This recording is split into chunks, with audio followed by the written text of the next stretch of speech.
Hello my dear students, today we'll talk about optical isomerism. Suppose हमारे पास एक light source है that gives you light in all directions. That's called as unpolarized light. Once this unpolarized light is passed through an eye called prism, it gets transformed into a polarized light that's commonly called as plane polarized light.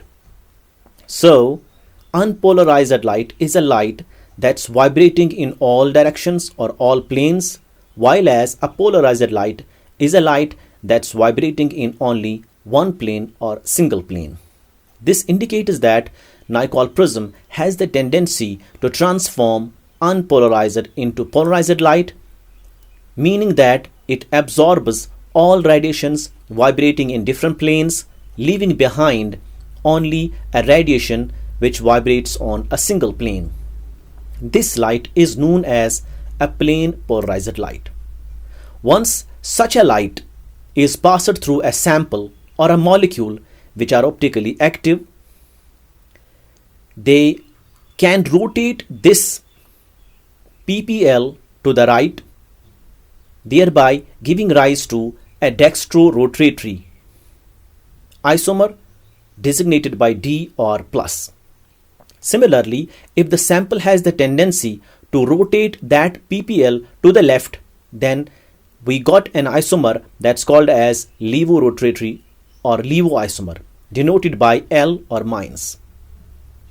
Such isomers which have the tendency to rotate that PPL are called optical isomers. So we can say isomers having same molecular and structural formula, but they differ from each other in rotating plane polarized light. We call them optical isomers, and the phenomena is called as optical isomerism. Molecules having such tendency of rotating plane polarized light are called as optically active substances or chiral substances. Now, what can be the conditions for a molecule to be optically active?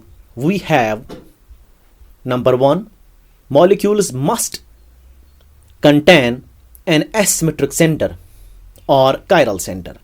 Now, what do you mean by asymmetric center or chiral center? So, it's a tetrahedral atom having 4 different groups or electron densities. For example, we have a carbon that is attached to 4 different groups. One is hydrogen, fluorine, bromine, and hydroxide. So, this center, this carbon attaching to 4 different groups is therefore called as a chiral center or asymmetric center.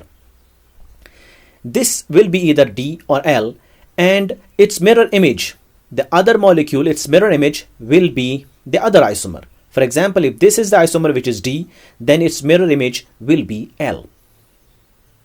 Now, if we have a molecule that contains more than one such chiral centers, we have the next condition. So, molecule must be dissymmetric. That is, it must not contain plane of symmetry or center of symmetry. What do you mean by plane of symmetry? So, plane of symmetry is an ordinary plane that bisects the molecule into 2 equal halves that are mirror images of each other. For example, we have the example of tartaric acid. If you can see, there is the plane existent, that's called a plane of symmetry, which bisects this into 2 halves, and one upper half is the mirror image of lower half. Even it contains 2 chiral centers as shown there. Now we have the center of symmetry also. Center of symmetry is a point in a molecule across which, when you move in opposite direction on equal distances, if meet the same atoms or groups, then that center is called as center of symmetry. For example, if you look at the figure, on one side there is carboxylic acid group, on just opposite side there is again a carboxylic acid group at equal distances. Similarly, on one side there is hydrogen, on the other side there is again a hydrogen on equal distances. So this is the center which is present, is known as center of symmetry. So molecules having plane of symmetry or center of symmetry will be optically inactive, and they will not be optically active, therefore they cannot show optical isomerism. I hope you understand it. So let us summarize this all. So suppose we have a molecule.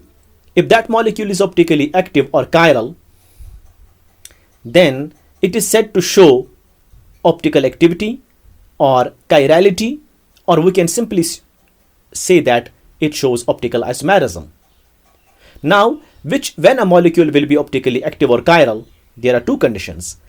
Presence of a single chiral center. If there is a presence of single chiral center, then it's optically active. At that time, there is no need to look for plane or center of symmetry. However, if there are more than one chiral centers in that molecule, then there is necessarily the need to check the plane or center of symmetry in that molecule. If center of symmetry or the plane of symmetry is lacking in that molecule, then it will be optically active. Once it will be optically active, it shows optical isomerism. I hope you understand it. So, hopefully in the next segment, we shall be talking about examples identifying which will show optical isomerism and which will not. Till then, take good care of yourselves and do not forget to subscribe my channel, like it. Thanks for watching DHC.